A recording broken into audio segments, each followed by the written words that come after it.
के एक एक गरीब आदमी को मुफ्त में 15-20 लाख रुपए यूं ही मिल जाएगा।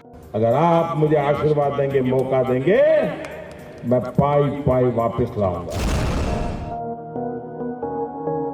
जिंदगी में कभी भी स्विट्जरलैंड से हम ब्लैक मनी नहीं ला सकते। We can take this debate to the level that we can make it a continuation of the election debate. But the elections are over 6.5 months ago.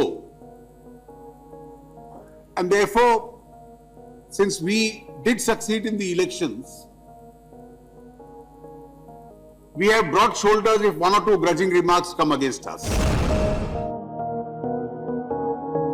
China ने हमारी सीमा पर आकर के अड़ंगा लगाया, सारी दुनिया ने देखा। गूगल मैप पर सारे नागरिक देख पा रहे थे कि पाकिस्तान चाइना की मूवमेंट कैसी है। चाइना के साथ उनकी इन जो हरकतों के खिलाफ आवाज उठानी चाहिए थी। लाल आंख कर करके चाइना को समझाना चाहिए था। करीब 1000 चीनी सैनिक लद्दाख के चुमोर में भारतीय जमीन पर 5 किलोमीटर अंदर तक घुस आए हैं।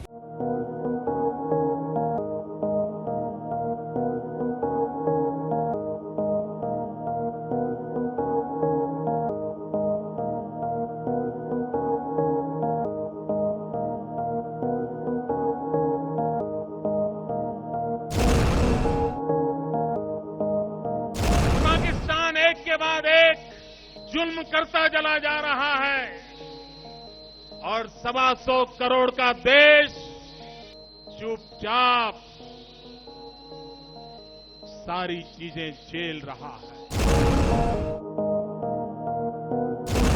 डीजी बीएसएफ का एक बहुत बड़ा बयान है। पाकिस्तान 1971 के बाद की सबसे बड़ी फायरिंग कर रहा है। नलिन जी, बहुत बड़ा मुद्दा बनाते थे आप जब यूपीए की सरकार थी इसको लेके कि क्यों यूपीए की सरकार नाकाम है, और अब आपकी सरकार है तब भी यही सब हो रहा है। हाँ, तो बताइए आपका सुझाव क्या है? सुझाव आप देते थे उस वक्त। नलिन जी, सुझाव आप दिया करते थे जब यूपीए की सरकार थी और आप मुद्दा बनाया करते थे इस बात को। हमने तो कई सुझाव यूपीए सरकार को दिए थे, महंगाई को लेकर दिए थे। Aadhaar card is not at all good for India and Aadhaar card should be scrapped. Lok Sabha चुनाव से पहले तक आधार कार्ड को राष्ट्रीय खतरा बताने वाली बीजेपी सरकार ने पलटी मार दी है। गृह मंत्रालय ने राज्यों को भरोसा दिलाया है कि आधार कार्ड के मामले में केंद्र सरकार हर संभव मदद करेगी। गृह मंत्रालय अब आधार के समर्थन में आ गया है। मंत्रालय का मानना है कि ये लोगों को कहीं भी, कभी भी और किसी भी तरह से सहूलियत देने वाला है। Parliament Standing Committee on the Finance has opposed the government's proposal to hike FDI limit for insurance companies to 49%. We don't want our insurance companies to pass into foreign hands for the very simple reason that they have not managed their affairs properly in their home country. लंबे समय से ये मामला लटका हुआ था। हालांकि BJP शुरुआत में इसका विरोध करती रही, जब विपक्ष में थी, लेकिन सरकार में आने के बाद उसने ये फैसला लिया है कि अब इंश्योरेंस सेक्टर में 49% एफडीआई को मंजूरी आज कैबिनेट ने दे दी है। In March, Arun Jaitley went to the extent of demanding declassification of the report that listed reasons for India's failure in 1962. The BJP would like the entire report to be made public so that more than 50 years thereafter, the nation must know. But now, Defence Minister Arun Jaitley has done a U-turn. In a written reply to the Rajya Sabha, Jaitley had ruled out declassifying the Henderson report, citing national interest. की घड़ी कह रही है 10 साल में 10 गुना भ्रष्टाचार किया है। एनसीपी ने खुद होके हम लोगों को समर्थन दिया है। अब जब कोई खुद होके समर्थन देता है तो हम क्यों नकारे उसको? मैं देश नहीं झुकने दूंगा, सौगंध मुझे इस मिट्टी की। Is it really the politics of convenience that we are witnessing the Prime Minister Narendra Modi met with a former separatist Sajad Lone at his residence 7 RCR. Chairman of the People's Conference, Sajad Lone, has given an interview in which he says that Ram Madhav came and met with me. What was your meeting with Sajad Lone about? Well, see, we meet with many people. I have met with several others also in the valley. So it is a process. When elections happen, you do meet people, you look for friends, you try to understand local political reality. CAG पर इतनी भयंकर आलोचना की गई और कोई छोटा मोटा सांसद या कोई उनका पदाधिकारी करता तो करता, अंत में एक बयान सबसे बड़े पद से आया कि सीएजी और सीवीसी जैसी संस्थाएं विकास में बाधक बन रही हैं।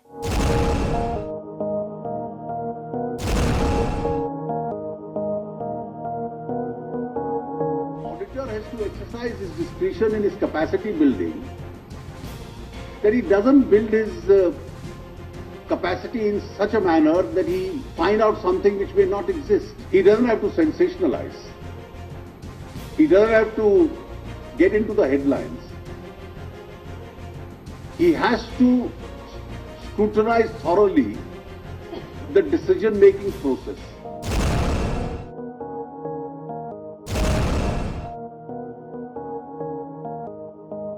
रेल का किराया बढ़ा, जो नए रेल मंत्री आए हैं उनका पूरा का पूरा जोर लोगों की जेब काटने पर है। बड़ी खबर यह कि वित्त मंत्री ने रेल किराया बढ़ाने को सही ठहराया है। वित्त मंत्री ने रेल मंत्रालय के फैसले का बचाव किया और कहा कि यह फैसला सही। किसान को जो लागत लगती है खेती करने में, उसका जो इनपुट कॉस्ट है,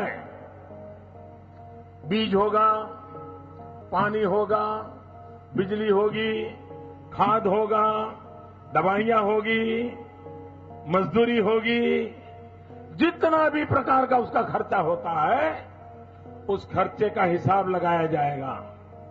उसके ऊपर 50% मुनाफा जोड़ दिया जाएगा और जो बनेगा वो सपोर्ट प्राइस होगी। अब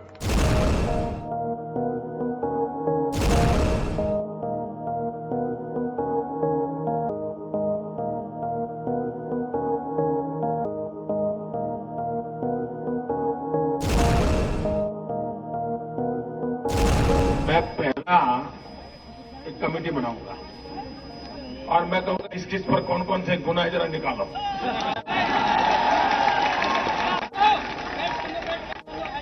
उसमें भाजपा वालों को भी नहीं छोड़ूंगा।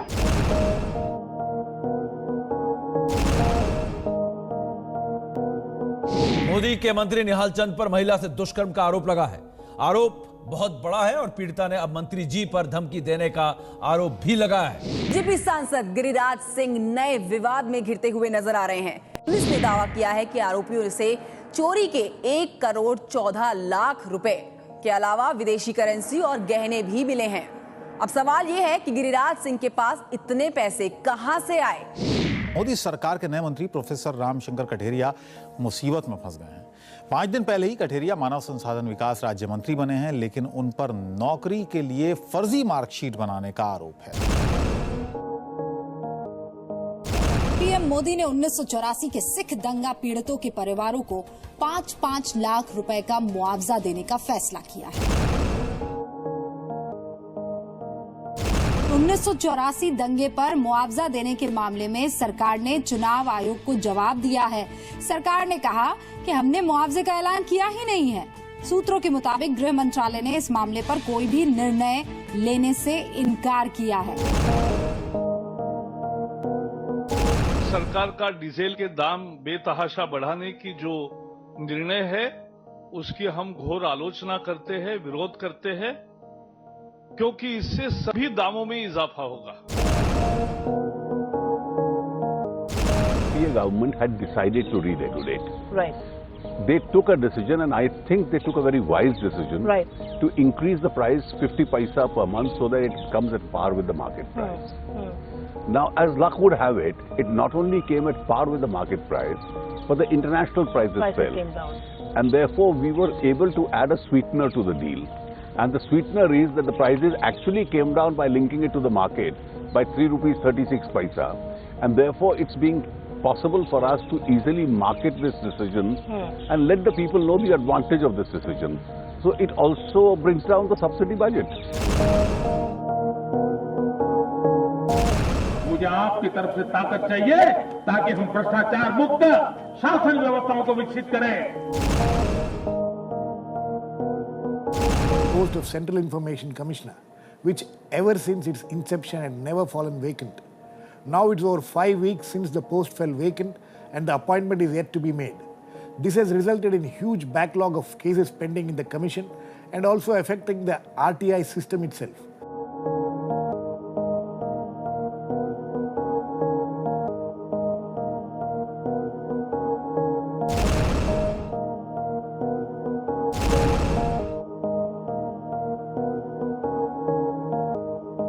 Well, Prime Minister has proposed the name of tourist P.P. Rao as the 5th member of the selection panel, but Sushma Swaraj opposed his choice. Ma'am अगर थोड़ा सा बता दें कि आप मिलने जाएंगी प्राइम मिनिस्टर से? अरे आपने कोई प्रेसिडेंट से मिलने जाएंगे? प्रेसिडेंट से अपने बात में घुस जाता है क्या? सही काम से देता है समय ठीक है।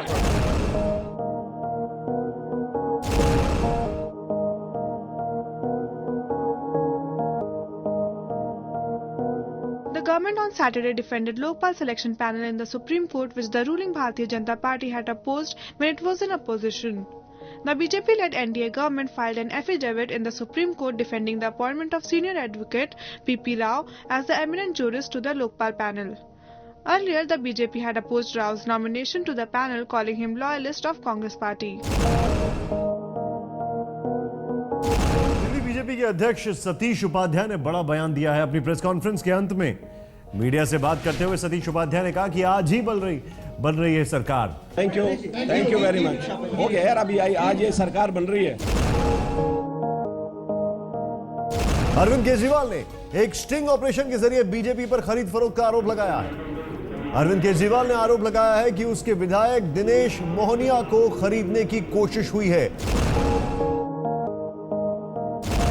क्या धारा 370 से यहां के सामान्य मानवी का भला हुआ है या नहीं हुआ है, इसकी चर्चा तो कम से कम करो। ये समय आ गया है कि धारा 370 पर विचार करना चाहिए। क्या ये जम्मू कश्मीर के लिए अब हितकारी है, वहां के डेवलपमेंट के लिए अच्छा है? भारतीय जनता पार्टी ऐसा मानती है कि ये अब जम्मू कश्मीर के लिए भी हितकारी नहीं है और देश की एकता और अखंडता के लिए भी ठीक नहीं है, इसलिए इसको हटना चाहिए। पीएमओ में राज्य मंत्री जितेंद्र सिंह ने कहा अनुच्छेद 370 समाप्त किया जाएगा। हालांकि बाद में वो इस बयान का खंडन कर गए। सुबह टीवी चालू करो और पहली खबर आती है कि आज दिल्ली में एक बेटी पे बलात्कार हुआ। दूसरे दिन टीवी चालू करो, खबर आती है सामूहिक बलात्कार हुआ। Part of the red carpet laying for the tourist, our law and order, one small incident of rape in Delhi, advertised world over, is enough to cost us billions of dollars in terms of lower tourism.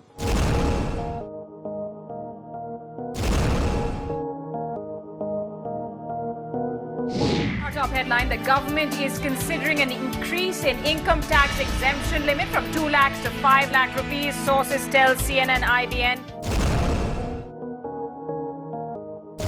I propose to increase the personal income tax exemption limit by rupees 50,000, that is from rupees 2 lakhs to rupees 2.5 lakhs.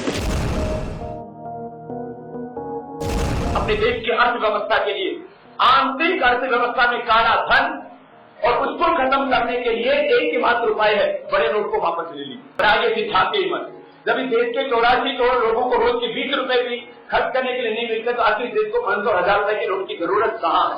Baba Ramdev की मुख्य मांग है कि 1000 और 500 रुपए के जो note हैं उन पर प्रतिबंध लगाया जाए।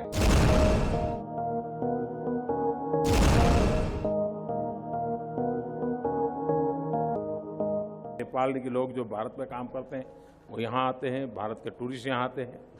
एक कठिनाई थी, 500 और 1000 रुपये की नोट वो प्रतिबंधित थी। हमने नेपाल सरकार को प्रार्थना की थी और हमने मिलकर के एक निर्णय किया है कि अब भारत से 500 रुपये और 1000 रुपये की नोट और 25,000 की मर्यादा में ये हम ला सकते हैं। मेरा तो मंत्र रहा है, मिनिमम गवर्नमेंट मैक्सिमम गवर्नेंस।